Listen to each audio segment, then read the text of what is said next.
వీరార్జున్ తర్వాత అతని కుమారుడు ప్రతాపార్జునుడు సింహాసనాన్ని అధిష్ఠించాడు. ఇతన్ని మూడో అర్జునుడిని కూడా వ్యవహరిస్తారు.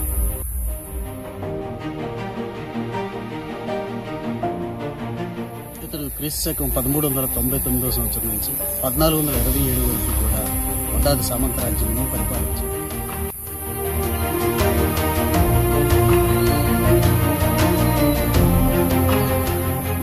ఇతని భార్య సత్యమహాదేవి, సోదరి సిరియమ్మ.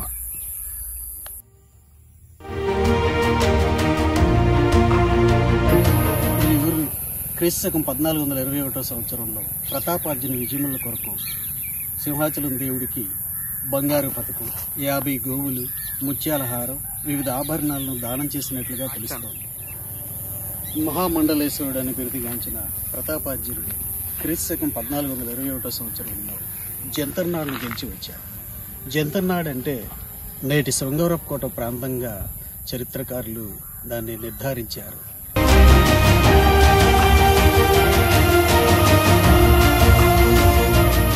ఈ విజయానంతరం సింహాచలనాథుని నిత్యభోగం కొరకు తగిన ఏర్పాట్లు చేశాడని మనకు శాసనాల ద్వారా తెలుస్తుంది.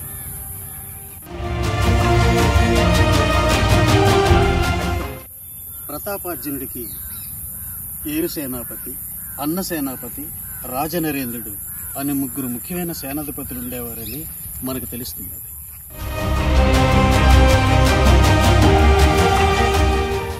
నెక్స్ట్ ఎపిసోడ్లో వడ్డాది సామంతరాజు ప్రతాప వల్లభరాజు గురించి తెలుసుకుందామా?